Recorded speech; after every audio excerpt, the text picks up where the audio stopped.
நம்ம இப்போ 2025 எஸ்ஐ கேள்வி நம்ம பார்க்க போகிறோம். 9வது கேள்வி எஸ்ஐ கேள்வியை பார்க்க போகிறோம்.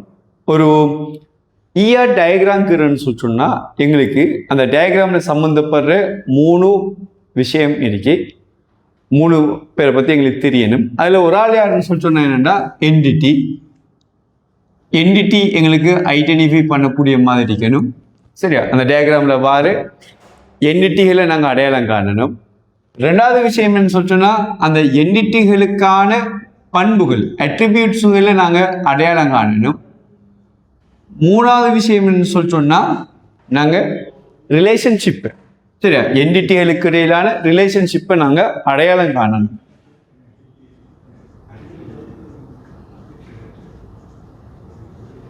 சரி, எப்படின்னு சொல்லிட்டோன்னா என்டிட்டி, அந்த என்டிட்டிக்குரிய அட்ரிபியூட், என்டிட்டிகளுக்கு இடையிலான ரிலேஷன்ஷிப். அப்போ இந்த 3 விஷயமும் எங்களுக்கு ஓகேனா மட்டும்தான் எங்களுக்கு கம்ப்ளீட்டாக நாங்கள் அந்த டயக்ராமுக்கு கீறி ஃபுல் மார்க்ஸ் எடுக்கலாம். இப்போ நான் ஏற்கனவே சொன்ன மாதிரி, சரியா, உங்களுக்கு கன்செப்ட் தெரியும், நீங்கள் ஏன் டயக்ராம் கீறுவீங்க, பட் உங்களுக்கு ஃபுல் மார்க்ஸ் கிடைக்காது. ஸோ என்ன ரீசன் சொல்லி நம்ம பார்ப்போம். ஃபர்ஸ்ட்டுக்கு நான் என்ன செய்யணும்டா, இந்த 2025ஆம் ஆண்டு கேள்வியை உங்களுக்கு நான் விளங்கப்படுத்துகிறேன். பாருங்க பிள்ளைகள், உமது பாடசாலையில் விஞ்ஞான கழகம், விளையாட்டுக் கழகம், இலக்கிய சங்கம் போன்ற பல்வேறு கழகங்களின் நிகழ்வுகளை முகாமை செய்வதற்காக ஒரு நிகழ்வு முகாமைத்துவ முறைமையொன்று தேவைப்படுகிறது. அதாவது ஒரு சிஸ்டம் ஒன்று டெவலப் பண்ண போகிறாங்க. அப்போ எந்த ஒரு சிஸ்டம் டெவலப் பண்ணணும்னு சொன்னால் அங்கே யார் தேவைப்படுவான்னு சொன்னால் டேட்டாபேஸ் சொல்லியிருக்காரு. இப்போ டேட்டாபேஸ் ஒன்று தேவைன்னு சொன்னால் அந்த டேட்டாபேஸில் அந்த டேட்டா தரவுகள் அட்டவணை வடிவில் தான் நம்ம சேமிக்க போகிறோம். ஓகே, பார்ப்போம். இதற்காக ஒரு உகந்த தரவுத்தள முறைமை ஒன்று வடிவமைக்குமாறு நீங்கள் கேட்கப்பட்டுள்ளதுடன் உங்களுக்கு பின்வரும் தகவல்கள் வழங்கப்பட்டுள்ளது. ஒவ்வொரு மாணவனுக்கும் ஒரு தனியான மாணவர் இலக்கம், ஒரு பெயர், ஒரு வகுப்பு, ஒரு மின்னஞ்சல் முகவரி என்பன உண்டு. அப்போ எங்களுக்கு நாங்கள் என்ன செய்யணும், வடிவாக அந்த கேள்வியில் இருக்கிற என்டிட்டிகளை ஐடென்டிஃபை பண்ணணும். அப்போ இங்கே வரப்போகிற என்டிட்டி என்னன்னு சொன்னால் மாணவனுங்கிற என்டிட்டி. அப்போ மாணவன், சரியா, ஓகே. ஸ்டூடெண்ட் நாங்கள் என்ன செய்ய போகிறோம், நாங்கள் என்டிட்டியாக நாங்கள் எடுக்க போகிறோம். அப்போ என்டிட்டிக்கு தான் அட்ரிபியூட் இருக்க போகுது. அங்கே வாரு மாணவர் இலக்கம், சரியா, பெயர், அதே மாதிரி கிளாஸ், அதே போல் இமெயில் எல்லாமே அவங்களோட பண்புகளாக இருக்க போகுது. அப்போ எங்களுக்கு அந்த கேள்வியில இருந்து நாங்கள் என்டிட்டியை ஐடென்டிஃபை பண்ணணும். பண்புகள் இருந்தால் அவங்க என்டிட்டியாக தான் இருக்க போகிறாரு. அப்போ பண்புகள் நாங்கள் என்ன செய்யணும், ஐடென்டிஃபை பண்ணணும். அப்போ நான் என்ன செய்யணும்னு சொல்லிட்டோம்னா, முதலாவதாக நான் மாணவன் ஸ்டூடெண்ட்டை நான் ஒரு என்டிட்டியாக எடுக்கேன். என்டிட்டியை நாங்கள் இந்த ஷேப்பில் தான் கீறணும். ஷேப் முக்கியம். ஸ்டூடெண்ட், அந்த ஸ்டூடெண்ட்டுக்கு பண்புகள் சொல்கிறாங்க பிள்ளைகள், STUID,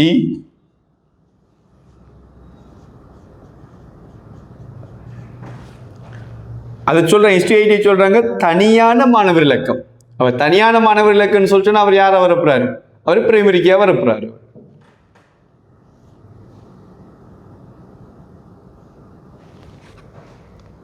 ஒரு பெயர் STU நேம்,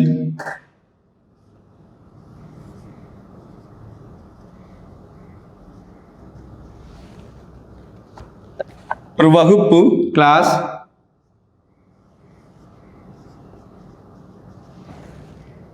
அதே போல மின்னஞ்சல் முகவரி இமெயில்.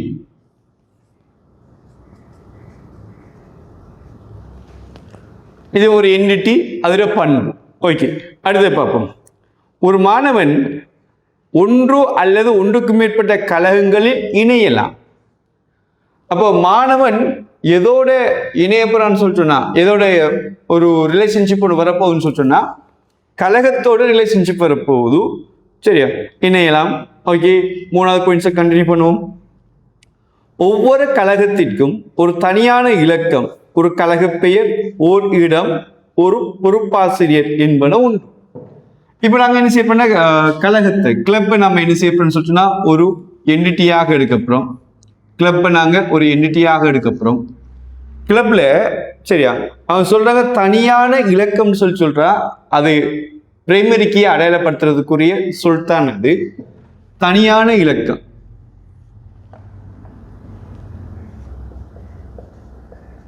கிளப் ஐடி தனியான இலக்கம். ஸோ கிளப் ஐடி அங்கே பிரைமரிக்காக வரப்போகுது. ஒரு கழக பெயர், கிளப் நேம், கழக பெயர். அதே போல location,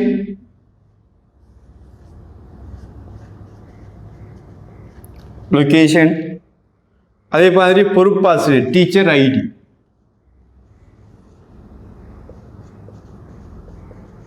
teacher ID.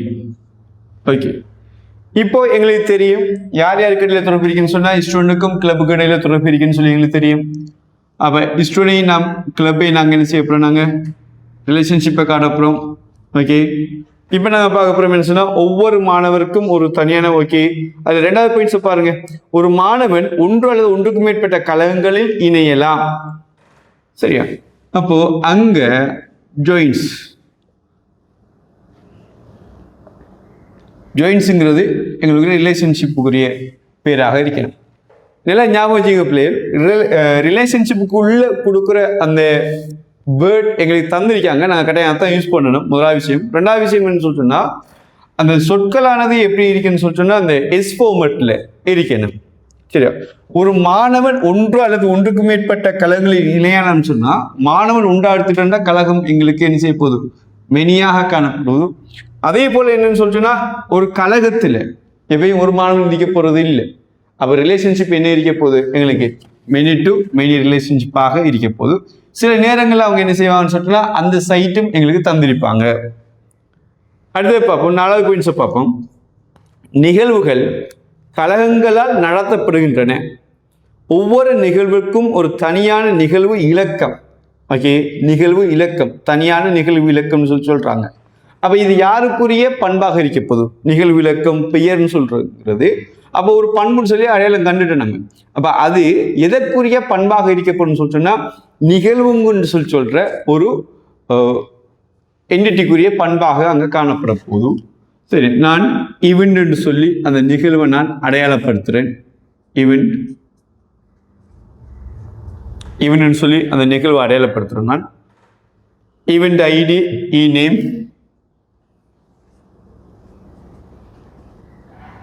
event id, e-name,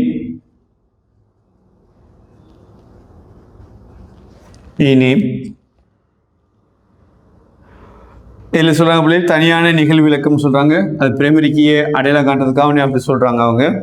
சரியா? நிகழ்வு என்பன உண்டு. சரியா? நிகழ்வுகள் கழகங்களால் நடாத்தப்படுகிறன்னு சொல்றாங்க. அப்போ கழகத்துக்கும் நிகழ்வுக்கும் இடையில எங்களுக்கு ரிலேஷன்ஷிப் வரப்போகுது எங்களுக்கு. சரியா? அப்போ நாங்கள் ரிலேஷன்ஷிப்பை நம்ம காட்டுவோம். நம்ம அங்கே ரிலேஷன்ஷிப்புக்குரிய சொல் தந்திருக்காங்க எங்களுக்கு. நடாத்தப்படுகின்றனங்கிறதுக்கு கண்டெக்ஸ்ன்னு சொல்லி தந்திருக்காங்க. நீங்கள் வடிவாக நீங்கள் அவதானிக்கலாம் பிள்ளைகள். சரி, இவன் பாஸ்புக் பிள்ளை நீங்கள் பார்க்கலாம். இந்த அவங்க தார ரிலேஷன்ஷிப் சொல்லானது எஸ் ஃபார்மேட்ல தான் இருக்க போகுது. அதே நேரம் மிக முக்கியமான விஷயம் பிள்ளைகள் என்னன்னு சொல்லிட்டோம்னா இந்த என்டிட்டிக்குரிய பேர்களானது ஒருமையில் மாத்திரம்தான் காணப்படும். அது கொஞ்சம் நல்லா ஞாபகம் வச்சுக்கோங்க. ஒருமையில தான் இருக்கணும் பேர். அப்படி இல்லைன்னு சொல்லிட்டோம் அது பிள்ளை தான் அது. சரி, ஓகே, பார்ப்போம். ஒரு கழகம் பல நிகழ்வுகளை நடத்த முடியும். கழகத்தை நாங்கள் உண்டாக எடுத்துக்கிட்டோம்னா நிகழ்வு அங்கே பலதாக காணப்பட போகுது. அப்போ மெனி போட்டாச்சு. திரும்ப வரோம். ஆனால் ஒவ்வொரு நிகழ்வும் அப்ப நிகழ்வை உண்டாக எடுத்துக்கிட்டேன்னு சொல்லிட்டோம்னா சரியா ஒரு கழகத்தினால் மாத்திரமே நடத்தப்படும். அப்ப நிகழ்வு உண்டா எடுத்துக்கிட்டேன்னு சொல்லிட்டோம்னா கிளப் அங்க உண்டா தான் இருக்க போகுது. அப்ப அங்க ரிலேஷன்ஷிப் எப்படின்னு சொல்லிட்டோம்னா ஒன் டு மெனியாக காணப்பட போகுது. சரியா? மேலதிகமாக ஒவ்வொரு நிகழ்விற்கும் தொடக்க திகதியும் முடிவு திகதியும் முறைமையானது பதிவு செய்ய வேண்டும். ஸ்டார்ட் டேட்டும் எண்ட் டேட்டையும் என்ன செய்ய போறோம், நாங்க நம்ம பதிவு செய்ய போறோம். இதுல ஒரு முக்கியமான ஒரு விஷயம் ஒன்று இந்த முறை ஸ்கீம்ல இருந்த விஷயம் என்னன்னா ஸ்டார்ட் டேட் எண்ட் டேட். சரியா? இந்த ஸ்டார்ட் டேட்டை எண்ட் டேட்டை எங்க போடுறோம்னு சொல்லிட்டோம்னா நம்ம இந்த ரெண்டு இடத்தையும் போடலாம். இது அதாவது கிளப்பால நடாத்தப்படுகின்ற ஈவென்ட் ஸ்டார்ட் டேட் எண்ட் டேட்னு சொல்லி நம்ம என்ன செய்யலாம், பங்கீட்டு பண்பாகவும் அவரை காட்டலாம். அப்படி இல்லாட்டி அந்த ஈவெண்ட் ஆனது, அதாவது பிள்ளைகள் இந்த கேள்வியை பொறுத்தவரையில மட்டும்தான் அந்த ஈவெண்ட் ஆனது சரியா எப்ப ஸ்டார்ட் ஆகுது எப்ப முடியுதுன்னு சொல்லி ஈவெண்ட்டுக்குரிய பண்பாகவும் காட்டலாம். அப்ப 2025ஆம் ஆண்டு இந்த வருஷ ஸ்கீமை பொறுத்தவரையிலேண்டா ரெண்டுக்குமே அங்க மார்க்ஸ் கொடுத்துருந்தாங்க, ரெண்டுமே ஓகே. அப்போ அதாவது இந்த வருஷம் வந்து கேள்வியை பொறுத்தவரையில தான் அப்படி. ஏன்னு சொல்லிட்டுனா இந்த வருஷம் பிள்ளைகள் என்ன செஞ்சு இருந்துச்சுன்னா இந்த லொக்கேஷனு பல்பெருமதி பண்பாக காட்டிருந்துச்சு. லொக்கேஷன் போன வருஷம் என்னச்சுன்னா ஒரு வந்து ஐயா டயக்ராமில் பல்பெருமதி பண்பாக வந்து ஸோ அந்த கேள்வியை ப்ராக்டிஸ் பண்ணிட்டு வந்து அப்போ லொக்கேஷன் வந்து அது பல்பெருமதி பண்பாக தான் இருக்கணும் போட்டுட்டா அதை என்ன செய்ய பல்பெருமதி பண்பாக காட்டுறேன். இல்லை அப்படி இல்லை, கேள்விக்குரிய ஆன்சரில் கவனமாக நம்ம என்ன செய்யணும். கேள்வியில் என்ன தந்திருக்காங்களோ எப்படி அந்த பாயிண்ட்ஸை டீல் பண்ணியிருக்காங்களோ அதுக்கேற்ற மாதிரி தான் நாங்கள் என்ன செய்யணும் ஆன்சர் பண்ணணும். அப்போ நீங்கள் பார்க்கலாம் இந்த ஸ்டார்டட் எண்ட் டேட்டு நீங்கள் நிகழ்வுக்குரிய அந்த அட்ரிபியூட்டாகவும் நீங்கள் போடலாம், அல்லது கிளப் கண்டக்ட் பண்ண நிகழ்வுக்குரிய டேட்டாகவும் பங்கீட்டு பண்பாகவும் நீங்கள் அதை காட்டலாம். சரியா? அப்போ நான் என்ன செய்யணும்னு சொன்னால் அதை பங்கீட்டு பண்பாக நான் காட்டுறேன். நான் ஸ்டார்ட் டேட்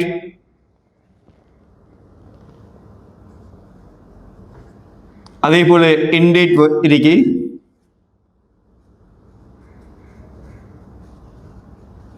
எண்ட் டேட் வருவது சரி. அப்படி அப்போ இந்த செக்ஷன் எங்களுக்கு முடிஞ்சு. அடுத்து பார்ப்போம். ஒரு மாணவர், ஓகே, மாணவர் என்ன இருக்காரு? ஒரு மாணவர் பல நிகழ்வுகளில் பங்கேற்கலாம். நிகழ்வு இங்கே இருக்கு, ஓகே, மாணவன் இங்கே இருக்காரு. அப்போ நாங்கள் என்ன செய்ய போகிறோம்? நாங்கள் இந்த ரெண்டு பேருக்கு இடையில ஒரு ரிலேஷன்ஷிப்பை நாங்கள் கொண்டு வரோம். மாணவனை உண்டாடுத்துக்கிறேன்னு சொன்னால் அவர் நிகழ்வு இங்கே இருக்கு, பல நிகழ்வுகளை அப்போ மெனி பங்கேற்கலாம் வடிவா தந்திருக்காங்க. பார்ட்டிசிபேட்ஸ் அந்த சொற்களை தான் நாங்கள் பயன்படுத்தணும். பார்ட்டிசிபேட்ஸ் ஸ்பெல்லிங் எங்களுக்கு முக்கியம். அத்துடன் ஒவ்வொரு நிகழ்விலும் அவர் நிகழ்வு ஏற்பாட்டாளர், தொண்டர் அல்லது பங்கு பெற்றினர் ஆகிய 3 வகைப்பாகங்களில் ஒன்றை கொண்டிருக்க முடியும். மாணவர் பங்கு பெற்றின ஒவ்வொரு நிகழ்விற்கும் மாணவரது வகைப்பாகம் முறைமையில் பதியப்பட வேண்டும். இப்போ இங்க 2 பாயிண்ட்ஸ் சரி. முதலாக வச்சு அந்த விஷயத்தை முடிச்சுட்டு வாரேன். என்ன சொன்னா, ஒரு மாணவன் பல நிகழ்வுல பங்கு பெற்றான், அதே நேரம் ஒரு நிகழ்வுல ஒரு மாணவன் மாத்திரம் இருக்க முடியாது. அங்க என்ன செய்ய போறோம்? நாங்க பல மாணவர்கள் இருக்க போறாங்க, அங்க நாங்க என்ன செய்ய போறோம்? மெயின்டைன் ரிலேஷன்ஷிப்பை நாங்க அவர்கிட்ட கொடுக்கணும். Okay okay.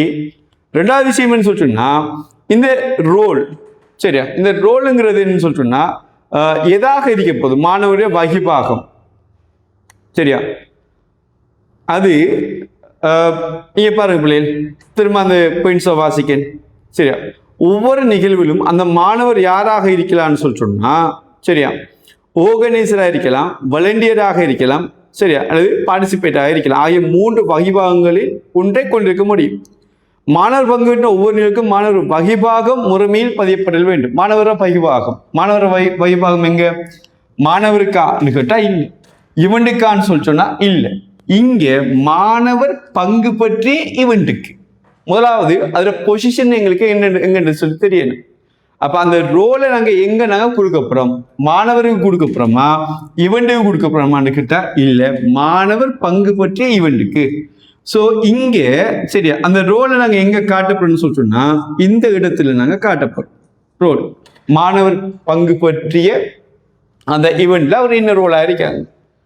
இப்போ பிள்ளைகள், அதிகமான பிள்ளைகள் பிளவுட்ட ஒரு விஷயத்துல இப்போ அந்த ஒரு விஷயத்தை சொல்றேன் நான். என்னன்னு சொல்லிட்டோம்னா என்னண்டா, இந்த ஆர்கனைசர், வாலண்டியர், பார்ட்டிசிபென்ட், அப்ப இவங்க இந்த 3 அந்த வகைப்பாகம், அந்த வகைப்பாகம் என்னது, எங்க போடுற சொல்லி அந்த டைம்ல ஐடியா வந்திருக்கணும். ஆனா அதிகமான பிள்ளைகள் அதுல பிளவிட்டு இருந்துச்சு. அதுக்காக நான் என்ன அது கொஞ்சம் எக்ஸ்ட்ரா சொல்றேன் நான்.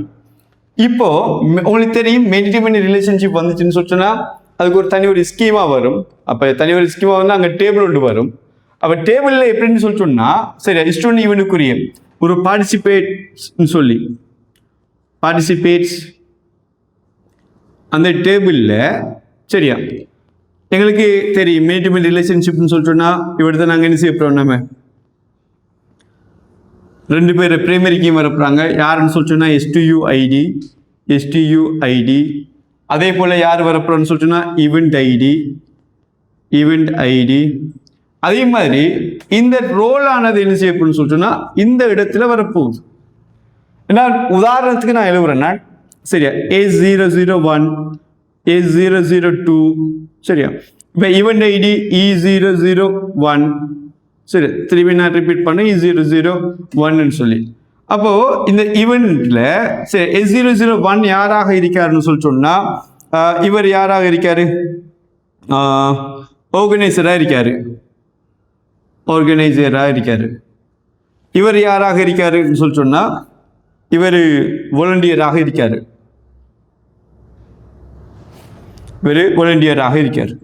அப்ப இந்த ஆர்கனைசர் வாலண்டியர்ங்கிறது சரியா, பார்ட்டிசிபேட்ங்கிறது அது ஒரு பெருமானம். அது ஒரு பெருமானம். நாங்க டயக்ராம் கீறுறது பெருமானத்துக்கு டயக்ராம் கீறுறது இல்லை சரியா. நாங்க கீறுறது அட்ரிபியூட்டுக்கு தான் நாங்க டயக்ராம் கீறுறது.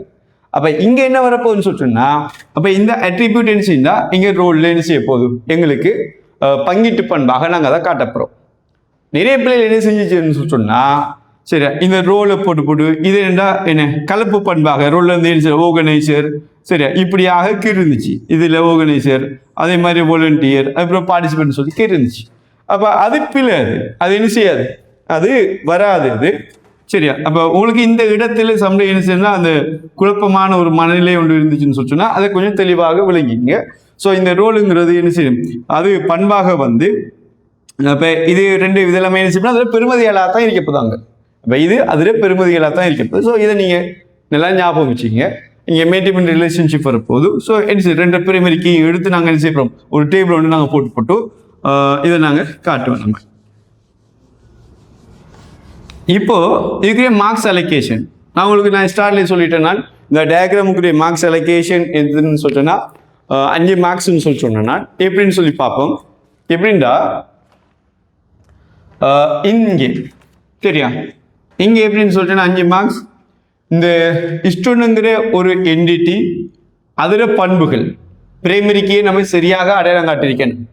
அப்போ அப்படி இருந்துச்சுன்னு சொல்லிட்டுன்னா இதுக்கு 1 மார்க்ஸ்.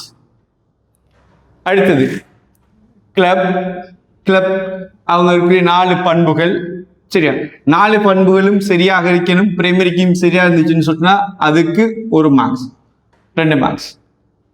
அடுத்தது ஈவெண்ட் ஐடி இருக்கணும் பிரைமரிக்கா இருக்கணும், நேம் அதுல பண்பாக இருக்கணும் அப்படி இருந்துச்சுன்னு சொன்னா அதுக்கு 1 மார்க்ஸ் 3 மார்க்ஸ். இப்போ சரியா அடுத்த விஷயத்துக்கு வருவோம். நம்ம இதுல சரியா ரிலேஷன்ஷிப்புக்கு எங்களுக்கு மார்க்ஸ் வரப்போகுது. ரிலேஷன்ஷிப் மார்க்ஸ் வரப்போகுதுன்னு சொல்லிச்சோன்னா எப்படி, ரிலேஷன்ஷிப்பை பொறுத்த வரையில 2 விஷயம் சரியா. இங்கே எப்படின்னா கார்டினாலிட்டியும் சரியாக இருக்கணும், அதே நேரம் இங்க பயன்படுத்தப்பட்ட சொல் அவன் தந்த சொல்ல பயன்படுத்தணும். கேள்வியில எந்த சொல் தந்தாங்களோ அந்த சொல்ல நீங்க பயன்படுத்தணும். மேட்டிமெண்ட் ரிலேஷன்ஷிப் இதுல ஜாயின் சொல்லி தந்திருக்காங்க. அப்ப 0.5 மார்க்ஸ் இதுக்கு உங்களுக்கு கிடைக்கும். அதே மாதிரி one to many relationship conducts சரியா. இப்போ நாங்கள் பங்கீட்டு பண்பா தானே குறிப்பிடுறோம். நாங்கள் அப்படி பங்கீட்டு பண்பா குறிப்பிடுறதால அந்த பங்கீட்டு பண்புகளும் இங்கே இருக்கணும். அப்படி இருந்துச்சுன்னு சொல்லிட்டு உங்களுக்கு 0.5 மார்க்ஸ் உங்களுக்கு கிடைக்கும். இப்போ சம்டைம் நீங்க என்னன்னா இது இந்த இன்டேட் ஸ்டார்டேட் பங்கீட்டு பண்பா குறிப்பிடாமலுக்கு நீங்க இவன்லயும் நீங்க குறிப்பிட்டிருக்கலாம். அப்படி இவன்ல குறிப்பிட்டீங்கன்னு சொல்லிட்டு அந்த 1 மார்க்ஸ் இந்த இவனுக்கு கொடுக்குறப்போ அதை கவனித்துக் கொள்வாங்க. அது அப்போ உங்களுக்கு என்னன்னா 0.5 அதே மாதிரி மேட்டிமெண்ட் ரிலேஷன்ஷிப் இருக்கணும், பார்ட்டிசிபேட்ஸ் சொல்லி இருக்கணும். அப்ப அது சரியா இருந்துச்சுன்னா உங்களுக்கு 0.5 மார்க்ஸ் உங்களுக்கு கிடைக்க போதும். அதே நேரம் இதுக்கும் 0.5 மார்க்ஸ் கிடைக்கும் சரியா. எப்ப கிடைக்கும்னு சொல்லி சொன்னா இந்த பார்ட்டிசிபேட்ஸ்ங்கிற இந்த ரிலேஷன்ஷிப்க்குரிய மெனி வந்து இந்த பார்ட்டிசிபேட்ஸ் சொல்லி வந்து இந்த 0.5 மார்க்ஸ் உங்களுக்கு கிடைச்சா மாத்திரம்தான் இதை பார்ப்பாங்க. அப்ப இதுல டிபெண்ட் ஆகிருக்கு, டிபெண்ட் இருக்கு எங்க. அப்ப இந்த 0.5 மார்க்ஸ் உங்களுக்கு கிடைக்கணும்னு சொல்லிச்சுன்னா இங்க 0.5 மார்க்ஸ் வந்திருந்தா தான் இதை பார்ப்பாங்க. இது சரியாக இருக்காரு. ஆனா இங்க பிள்ளை இந்த 75 மார்க்ஸ் உங்களுக்கு கிடைக்கல. ஏதோ ரிலேஷன்ஷிப்பை நீங்க பிள்ளையா போட்டீங்க, கார்டினாலிட்டி பிள்ளையா போட்டீங்க, ரிலேஷன்ஷிப்பை நீங்க பிள்ளையா எழுதிட்டீங்க. அப்ப அதால உங்களுக்கு 75 மார்க்ஸ் உங்களுக்கு அங்க கிடைக்காட்டி, இது நீங்க சரியாக எழுதி இருந்தும் உங்களுக்கு அந்த மார்க்ஸ் உங்களுக்கு கிடைக்காது.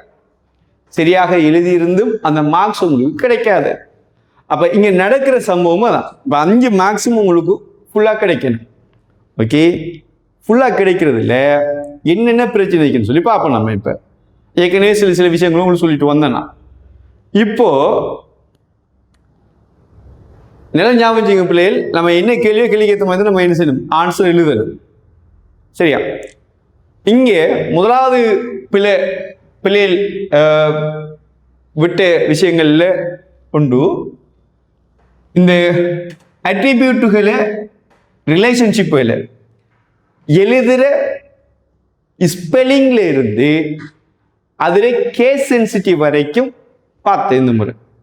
சரி, இந்த முறை ஸ்கீம்ல என்ன பார்த்தேன்னு சொன்னா கேஸ் சென்சிட்டிவ். இந்த முறை திருத்துறது கொஞ்சம் லேசா இருந்துச்சு. இந்த ஐயா டயக்ராம் பேப்பர்லாம் கேள்வி எல்லாமே கரெக்ஷன் பண்றது லேசா இருந்துச்சு. என்னன்னு சொல்லிட்டுன்னா கேஸ் சென்சிட்டிவ்ல பார்த்தேன், ஸ்பேஸ் அண்டர்ஸ்கோர் போட்டிருக்கா எல்லாமே பார்த்தேன். நான் ஸ்கீம்ல அந்த பாயிண்ட்ஸில் நோட் பண்றேன், சொல்றேன். பாருங்க பிள்ளைகள், இங்க குறிப்புகள் தந்திருக்காங்க, மார்க்கிங்ல தந்தாங்க. பாருங்க, எழுத்து கூட்டலும் பெரிய சிறிய எழுத்துக்களும், அதாவது பண்புகளுக்கும் தொடர்புகளுக்கும் அதே எழுத்து கூட்டலும் எழுத்து வடிவமும் அவசியம். இப்ப எழுத்து கூட்டலுங்கிறது ஸ்பெல்லிங் சொல்றாங்க, அதே நேரம் எழுத்து வடிவம்னு சொல்றது கேஸ் சென்சிட்டிவ், கேபிட்டல் ஸ்மால். இப்போ சரியா, ஒரு மாணவன் என்ன செய்யறான்னு சொல்லிட்டோம்னா இந்த எல்லாமே சரியா எழுதிட்டான். இந்த STUID தானே, அதுல அவன் என்ன செய்யறான்னு சொல்லிட்டோம்னா சரியா, இந்த எஸ் கொஞ்சம் ஸ்மாலா போட்டுட்டான் வச்சுக்கும், எஸ் கேபிட்டல் ஸ்மாலா போட்டுட்டான், அல்லது எஸ் கேபிட்டலா போட்டுருக்கான். சரியா, இந்த ஐஏ என்ன செஞ்சுட்டான், ஸ்மாலா போட்டுட்டான், அல்லது டிஏ ஸ்மாலா போட்டுட்டான். அப்படி ஏதாவது ஒரு சம்பவங்கள் நடந்தா சரியா, அப்படி ஏதாவது ஒரு வகையில அந்த மாணவன் அதை எழுதியிருப்பான்னு சொன்னா அந்த ஏதாவது ஒரு விஷயத்தால பெருசா ஒன்றும் இல்லை பிள்ளை, இந்த இமெயிலுக்கு அந்த ஸ்டூடெண்ட் என்ன செஞ்சுக்கா ஸ்மால் போட்டிருக்கான், இமெயில் போட்டிருக்கான். அப்ப அந்த மார்க்ஸ் அவங்களுக்கு கிடைக்கும், அந்த மாணவனுக்கு மார்க்ஸ் கிடைக்குமான்னு கேட்டா இல்லை. சரியா, அப்போ உங்களுக்கு கான்செப்ட் தெரியும். சரியா, நீங்க என்ன செய்யல, ரூல்ஸ் இல்லை, ஃபாலோ பண்ணல. சரியா, ஸ்கீம் படி மார்க் அந்த ஆன்சர் எழுது இல்லை, அதால உங்களுக்கு மார்க்ஸ் இல்லை. உங்களுக்கு கீழே தெரியும் உங்களுக்கு. சரி, பெரும்பாலும் எல்லாருக்கும் என்ன செய்யும், எக்ஸாம் படிக்கிறார்கள் ப்ரிப்பேர் பண்ணுறாங்களுக்கு அவங்க என்ன செய்யும், கீழத்துக்கு டயக்ராம் கீழத்துக்குலாம் அவங்க படித்து தான் வந்து எக்ஸாம் அட்டென்ட் பண்ண போகிறாங்க. ஆனால் ஸ்கீம் படி அவருக்கு மார்க்ஸ் கிடைக்குது இல்லை. அப்போ முதலாவது நல்ல விஷயத்தை ஞாபகம் வச்சுங்க. ஏற்கனவே கொஞ்சம் விஷயங்கள் ஒன்று சொல்லிட்டு வரேன் நான், அதில் அடுத்த விஷயத்தை ஞாபகம் வச்சுங்க. சரியா, இது என்ன செய்யுன்னு சொல்லிட்டுன்னா இமெயிலில் என்ன செய்யுது, கேபிட்டலாக இருக்கணும். நீங்க எப்ப இந்த கேள்விக்கு இப்படி சரியாக கேபிட்டல் லெட்டர் ஸ்மால் லெட்டருக்கு எழுத பழகி இருக்கணும்னு சொல்லிட்டுன்னா 2024 ஆண்டு கேள்வி நீங்க பெரும்பாலும் எக்ஸாமுக்கு நீங்க போறப்போ பாஸ் பேப்பர்லாம் செஞ்சு நீங்க ப்ரிப்பேர் ஆகி தான் போயிருக்கணும். இந்த 2024 ஆண்டு அந்த கேள்வியை நீங்க சரியாக பார்த்திருந்தா அதுல அந்த கேள்வியில என்ன சொல்லியிருந்தேன்னு சொல்லிட்டோம்னா என்டிடிக்கும் சரி ரிலேஷன்ஷிப்பும் 2024 ஆண்டு கேள்வி சொல்றேன்னா என்டிடிக்கு ரிலேஷன்ஷிப்புக்குண்டா பேரெழுத்துக்களை பயன்படுத்தணும்னு சொல்லியிருந்தேன். ஆனா மார்க்கிங்ல நாங்க என்ன பேரெழுத்துக்களை பார்க்கல. என்ன சொல்லிட்டோம்னா அந்த கேள்வி பேப்பர்ல என்ன சொன்னா ஃபர்ஸ்ட் லெட்டர் மட்டும் தான் கேபிட்டல் தந்துட்டு முதல்ல ஸ்மால் லெட்டர்ல தந்ததுக்காக வேண்டி மார்க்கிங்ல போன வருஷம் வேண்டா அப்ப கேஸ் எல்லாமே ரிலேஷன்ஷிப்பும் அதுல என்டிட்டியும் கேபிட்டல் லெட்டர்ல தான் இருக்கணும்னு சொல்லி நாங்க பார்க்கறதுக்கான காரணம் வேண்டாம். கேள்வியில என்ன சொல்லிட்டுன்னா ஃபர்ஸ்ட் லெட்டர் மட்டும் தான் கேபிட்டல் இருந்தா மற்ற எல்லாமே ஸ்மால் லெட்டர் இருந்தேன். அப்ப பிள்ளையா மிஸ்டேக் பண்ற மாதிரி போயிடுன்னு சொல்லி. ஆனா கேள்வியில அவன் தெளிவா கேட்டிருந்தேன். அப்பவே நீங்க என்ன செஞ்சீங்கன்னா அலர்ட் ஆகிருக்கணும். எப்படி அப்ப இவன் கேஸ் சென்சிட்டிவ்லாம் கீழே கேட்க அப்ப கொஞ்சம் கவனமா இருக்கணும்னு சொல்லி அலர்ட் ஆகிருக்கணும். அப்போ என்ன செய்யணும்னு சொல்லிட்டு நான் பிள்ளைகள் எந்த வடிவத்துல அவங்க தாராங்களோ எந்த வடிவத்தில் அந்த பண்புகிற பேரு என்டிட்டி பேரு அட்ரிபியூட்டர் பேரு ரிலேஷன்ஷிப்ல எந்த வடிவத்தில் அவங்க பிரேக்கெட்ல தாராங்களோ அதாவது என்னன்னா 2020 ஆண்டு தான் பிள்ளைகள் எழுத வேண்டியிருந்தது ரிலேஷன்ஷிப் பிள்ளைகள் அவங்களோட ஓனாக எழுத வேண்டியிருந்தது. என்டிட்டி அட்ரிபியூட்லாம் அவங்க பிரேக்கெட்ல தந்திருந்தாங்க, இங்கிலீஷ்ல தந்திருந்தாங்க. 2021 ஆண்டுல இருந்து 2021ஆம் ஆண்டுல இருந்து அவங்க பட்டியல் சொல்லி கேள்விக்கு கீழே பட்டியல் சொல்லியோ அல்லது என்ன கேள்வியோட சேர்த்து பிரேக்கெட்டுக்குள்ளே ஒரு வகையில அவங்க தந்துட்டாங்க. சரி, அப்ப நீங்க என்ன செய்யணும்னு சொன்னா ஈஆர் டயக்ராம் கீறப்போ அந்த பிரேக்கெட்டுக்குள்ள இருக்கிற ஆங்கில எழுத்துக்கள் நீங்க கட்டாயம் என்ன செய்யணும், நீங்க அதைத்தான் ஃபாலோ பண்ணணும். நீங்க அப்படி இல்லைன்னு சொல்லிட்டு உங்களுக்கு மார்க்ஸ் என்ன செய்யப்படும். நீங்க எப்படி கேட்கணும் இருக்கும் யோசிச்சு பாருங்க. இது எல்லாமே அவர் சரியாக எழுதிட்டாரு, எல்லாமே சரி. ஆனா இந்த ஸ்மால் இ வந்துருச்சு. அப்ப என்ன நடக்கு, அப்ப ஸ்மால் இ வந்ததால என்ன நடக்குன்னு சொன்னா அந்த பார்ட் அந்த மார்க்ஸ் இல்லை, அந்த பார்ட் மார்க்ஸ் இல்லை. அப்ப அங்க அது என்ன செஞ்சது, பிழையாக போயிருக்கு. அப்ப அது ஒரு சின்ன ஒரு விஷயம். அது இப்ப எப்படி கேள்வியில தராங்களோ அதை அப்படியே என்ன செய்யுங்க, அப்ளை பண்ணுங்க நீங்க. இது ஒரு விஷயம். அப்போ நம்ம ஃபாலோ பண்ண வேண்டிய ரூல்ஸ்களை சொல்லிட்டு இருக்கேன். ரெண்டாவது விஷயம் என்னன்னா உட்பொருட்களின் பெயர்கள். இந்த முறை என்னன்னா உட்பொருட்கள் பேருக்கு நீங்க பார்க்கலாம், இதுல ஸ்டூடெண்ட், ஈவென்ட், கிளப்னு சொல்லி என்னன்னு சொல்லிட்டோம்னா அவங்க பிரேக்கெட்டுக்குள்ள அவங்க தரல, இங்கிலீஷ் லெட்டர் தரல. அப்ப தராததால சரியா நம்ம இங்கிலீஷ்ல எழுதினாலும் ஓகே. ஏன் திரும்ப சொல்றேன், அவங்க தரல, பிரேக்கெட்டுக்குள்ள இங்கிலீஷ் லெட்டர் தரல. தராததால அவங்க குறிப்பில் சொல்லியிருக்காங்க அப்படின்னா உட்பொருள்களின் பெயர். உட்பொருளுக்கு சிங்கள மாணவர்கள் சிங்கள பெயர்களையும் தமிழ் மாணவர்கள் தமிழ் பெயர்களையும் பயன்படுத்தலாம். எப்ப எத்தனாம் ஆண்டு கேள்விக்கு, 2025ஆம் ஆண்டு பாஸ் பேப்பர் கேள்விக்கு தான் அவங்க அப்படி சொல்லி தட்டீங்க. 2026ஆம் ஆண்டு ஒரு கேள்வி வருது. சரி, அந்த கேள்வியில் என்ன செய்யறாங்கன்னா என்டிடி பேரை அவங்க என்ன செய்யறாங்க, இங்கிலீஷ்ல தாராங்க, தந்து போட்டு என்ன செய்ய தந்தாங்கன்னு சொல்லி சொன்னா நீங்க என்ன செய்யணும், கட்ட இங்கிலீஷ்ல தான் நீங்க எழுதணும். நீங்க தராததால இப்படி ஒரு ஃபிளெக்சிபிளா உங்களுக்கு தந்திருக்காங்க. சரி, இங்கிலீஷ்ல தராததால 2025ஆம் ஆண்டு அந்த என்டிடி பேரை இங்கிலீஷ்ல தராததால இப்படி ஒரு மாணவர்களுக்காக வேண்டிய ஒரு என்ன ஃபிளெக்சிபிளாக நீங்க தமிழ்ல எழுதினாலும் ஓகே. ஆனா அந்த தமிழ் என்ன செய்யணும், ஒருமையில இருக்கணும். இப்ப நிகழ்வுன்னு சொல்லித்தான் இங்க இருக்கு, நிகழ்வுகள் சொல்லி சொன்னா அது பிள்ளை. அப்ப நில ஞாபகம் வச்சுங்க, என்டிடி பேர் எப்பொழுதும் ஒருமையில இருக்கணும், முதலாவது ரூல்ஸ். ரெண்டாவது ரூல்ஸ், ரிலேஷன்ஷிப்பை நம்ம எழுதுறப்போ அதை என்ன செய்யணும்டா எஸ் ஃபார்மட்ல இருக்கணும். சரியா, அடுத்ததுக்கு வருவாங்க. இப்போ பல வரைபடங்கள், ஒன்றுக்கு மேற்பட்ட வரைபடங்கள் கீறி இருந்தாங்கன்னு சொல்லிச்சுன்னா எப்பயும் என்ன செய்யப்படுறாங்க, அவங்க ஃபர்ஸ்ட் டயக்ராம் மட்டும்தான் என்ன செய்யப்படுறாங்கன்னா எடுக்கப்படுறாங்க. சரியா, ஓகே.